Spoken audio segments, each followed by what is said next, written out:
From Bookworms in the Wild, I'm Howard Alterescu, and here are some clips from my discussion last November with poet, writer, journalist, musician, satirist, performance artist, and activist Mikhail Horowitz.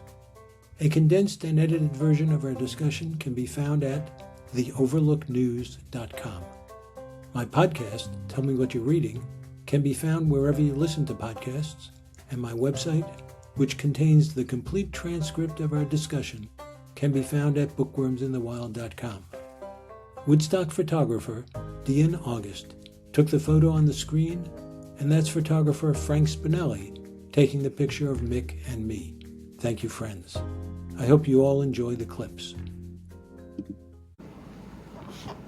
All right. And we'll edit. Oh, we can't edit. Oh, good. That's what I was worried about. Because I tend, when I'm involved in a situation, I haven't done the podcast, but I've had people interview me and whatnot. And I always come off to myself as being so pompous. And I don't feel that way. I just hate being pompous. So we can edit that out if I'm pompous. The pomposity? The pomposity can be edited out. Absolutely. There's a switch here that says eliminate pomposity. So you're going to start. Okay, but do you want to say, or we want to say what it is, or just go right ahead. You can introduce it. Okay, so the two American narrative poems that have the widest currency, the ones that everybody knows, are A Visit from St. Nicholas, and the other one is Casey at the Bat. Casey at the Bat is so easy to parody, and many people have done that. But they parody can be an homage. You don't parody something unless you really dig it on some level. But I want to, in all the parodies of Casey at the Bat, I've never seen a Jewish parody. So I decided years ago I was going to do the Jewish version. And the idea was that the Jews had this before it, and they took it away. But this is how it originally was. And it was not Casey, but Kessler at the Bat. And it starts off with da da da da da. It looked well all verkachte for the Pottsville 9 that day. The score, don't ask, was 4-2. You happy now? Okay. And so when Plotkin plotzed at first and Schwartz popped up to third, already Yehesh Merabo was in the ballpark heard. A couple schlumps got up to go. The others shrugged and stayed for box seats on the field. Oh boy, their tuchuses they paid. They thought if only Kessler gives maybe the... Haven't done this in a while. They thought if only Kessler maybe gives the ball a zets, we'd shimmer through the shtetl and forget about the Mets. But Stein proceeded, we usually have music there, but I can't duplicate it. But Stein preceded Kessler, as did his nephew Mo. And Stein a real schmagegi was, and Mo is just a schmo. So maybe now for Kessler they should bother not to wait. Mashiach had a better chance of schlepping to the plate.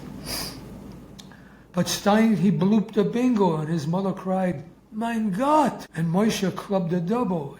I should drop dead on the spot. And when they finished running and been wheezing at the waist, there was Mo verklempt on second and Stein on third. Verstehst? Verstehst was like, you dig? Do you understand? Yeah. So now from all those Pottsville fans was such a big to-do. They rose and davened in a wave, 100 shofars blew. A host of angels wept to hear 1,000 chazans sing. For Kessler, Rebbe Kessler, he was coming up to swing.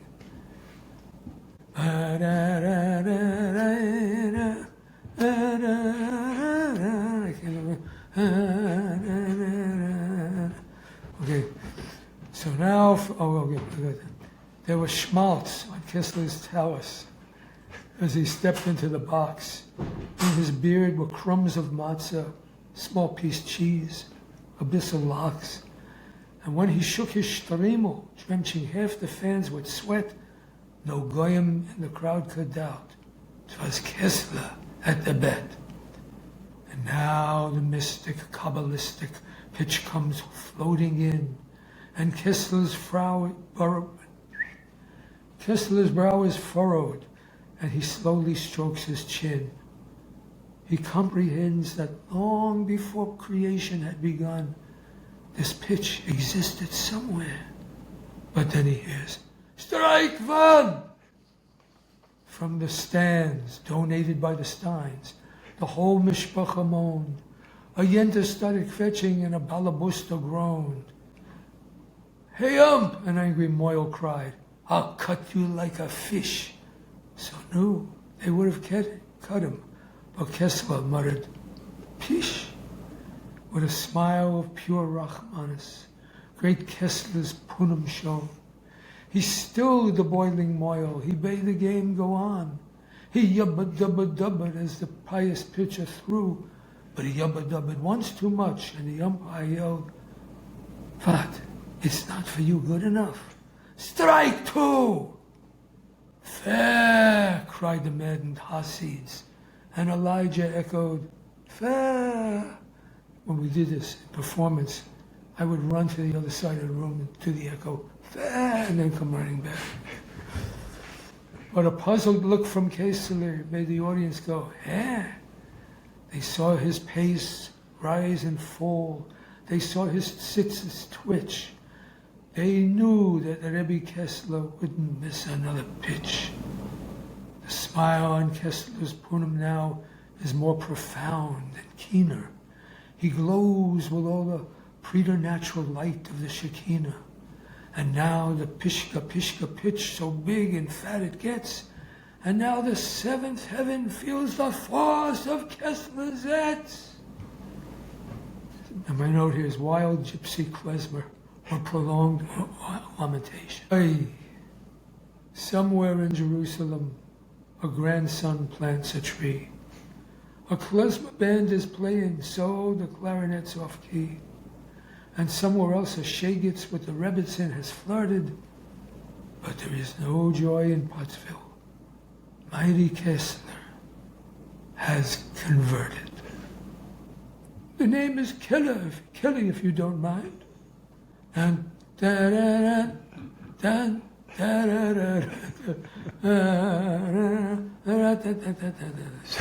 That was phenomenal. So when did you start writing and performing? You've been performing for a long time. I'll give you the very first performance I ever did. It's my 6th grade talent show. Where was it? I'm about to tell you. This guy, it's got to take control. Okay, so the 6th grade talent show. It was the parents were there, the teachers, and the kids were all. And we had a really hip teacher, and she had us winning Shakespeare. So we were doing Macbeth, scenes from Macbeth, and there was one guy. He was Macbeth. There was a young woman. She was the only woman, so she had to be Lady Macbeth. And then me and 2 other kids were the 3 witches. And we were going to do Act 1, Scene 1 of Macbeth. So comes the night of the performance, and we're supposed to go on, and yet the 2 other, we had mops on our hand to make us look like witches. And it was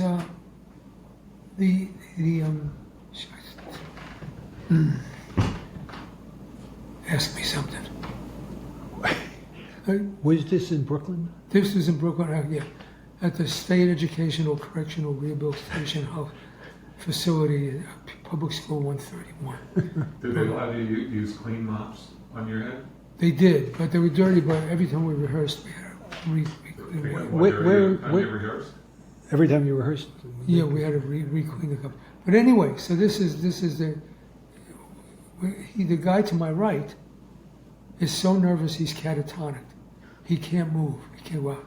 The guy to my left is he's projectile vomiting. He's so scared of the back. And I'm thinking, well, fuck this. I mean, it's like I worked really hard on this piece. I know their parts. I could do the whole thing myself. I could change voices. Right? So I go out there. I start.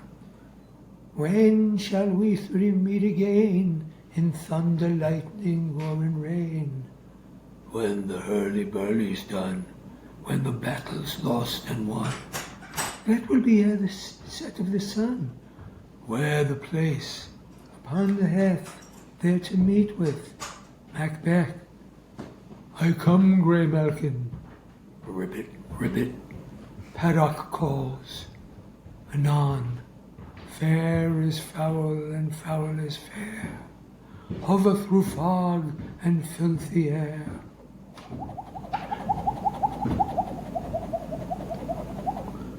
So there was, Act 1, Scene 1 of Macbeth. I pulled it off. I won the talent show. I did it better than I just did it here. But You did it very well. So that was your first that was my performance. first performance. Casey at the Bat, the original, might have been my second. And might have been in junior high. And all this is in Brooklyn. Yeah, this is all Where in Brooklyn? Borough Park, thank Park. you. Between 10th Avenue and Fort Hamilton Parkway. And was it always your objective to be a performer, a writer, an editor? a Not journalist? then, but after this performance, Yeah. and after Casey at the Bat, the original, I started thinking, wow, this is not bad. I mean, I'm the center of attention, which is good, and it's not because I fucked up and did anything bad. I mean, everybody is really enjoys this and will come. So I felt, that was it, theater.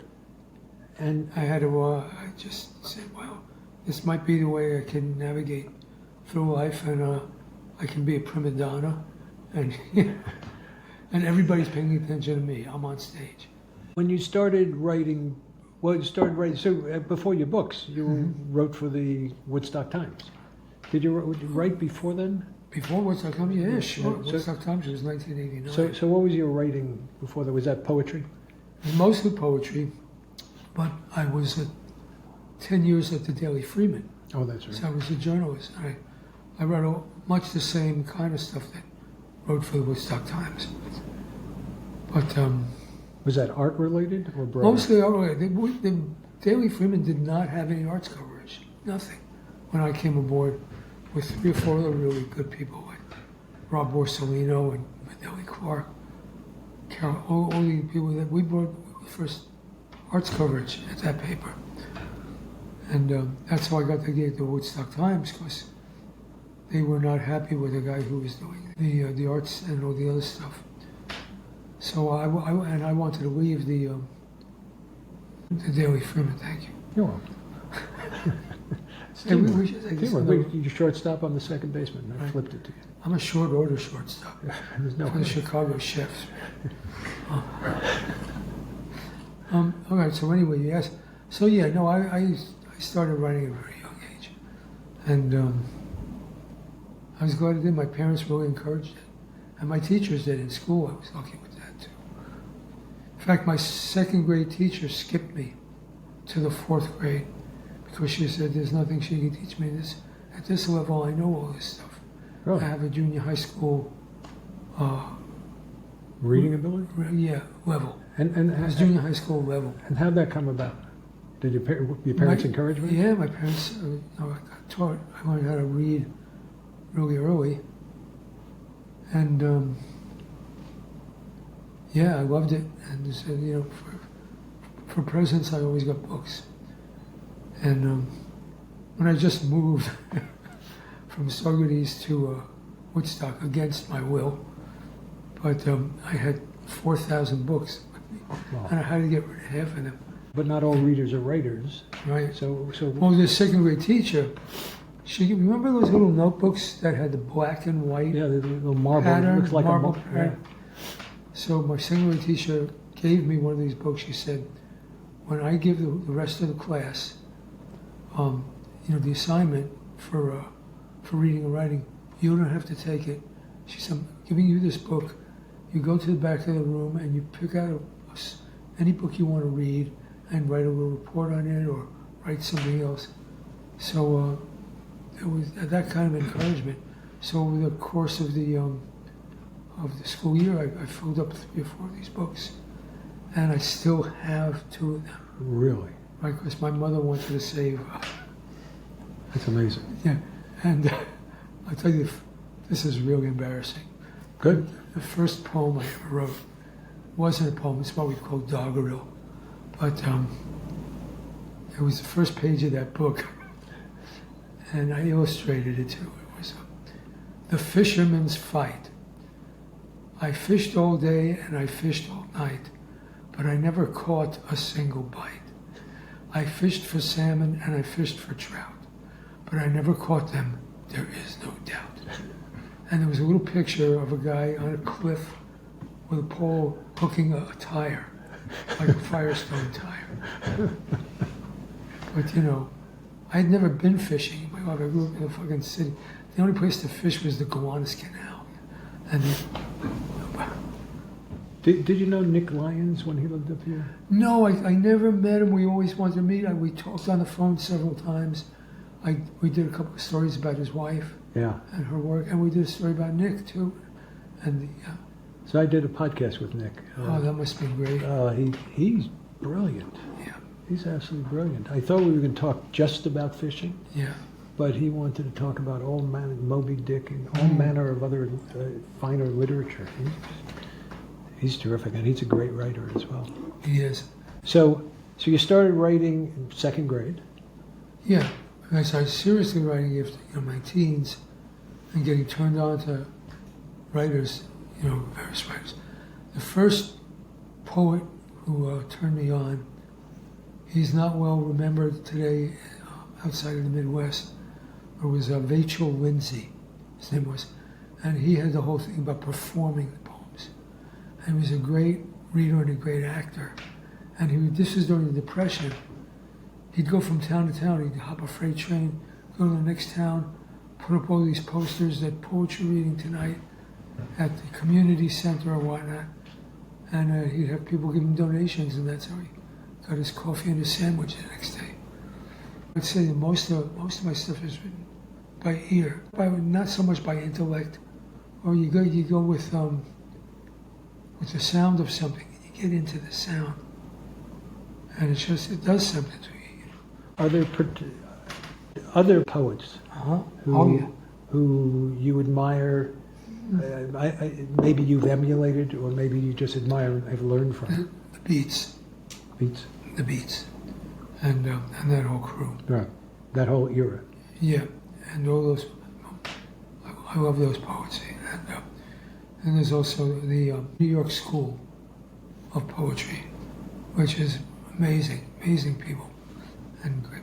And they injected a sense of humor back into. See, because the Beats came along when the ivory tower academic poetry held sway. And they were great formalists. They had a lot of skill, and every once in a while some soul or some spirit. But so the Beats, the New York School. I did a parody of Ginsberg too. Ginsberg's Casey at the Bat. This is Ginsberg. I'll just do the beginning. Ginsberg's Casey at the Bat. It's called Howl for Casey. Right. I saw the best bats of my generation destroyed by spitballs, carving elliptically plateward, dragging themselves with at dawn, looking for an angry hit.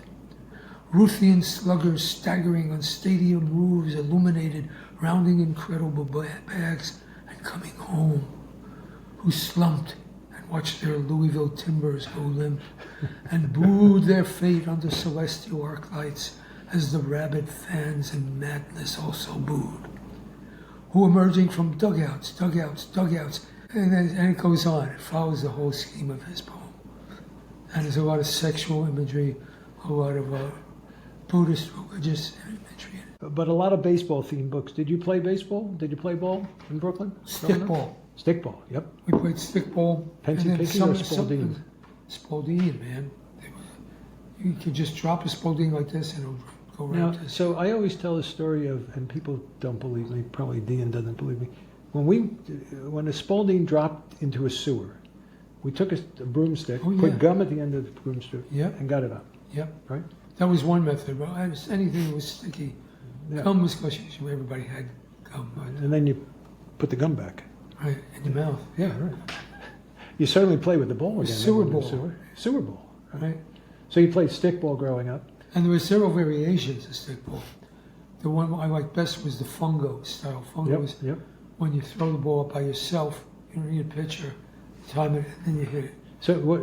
So you can throw it up yourself and hit it, or you can bounce it down and hit it. You can bounce it down and hit it. It's another way of doing it. Then you had, against the brick wall, you had targets. Right. And you can throw it against one, you take your swings from it. The kids I grew up on the street, I don't know if it's still like that anymore. Now that everybody's got this and that's where they are. Yeah. But they were incredibly inventive, my friends. We made up all these games, and some of them were very challenging. Did you play Johnny on the Pony? Yeah, almost broke my fucking back on that thing. So, but it's such an odd thing to think about today. Right. Kids. I wonder if there's still people. I know there's still play stickball.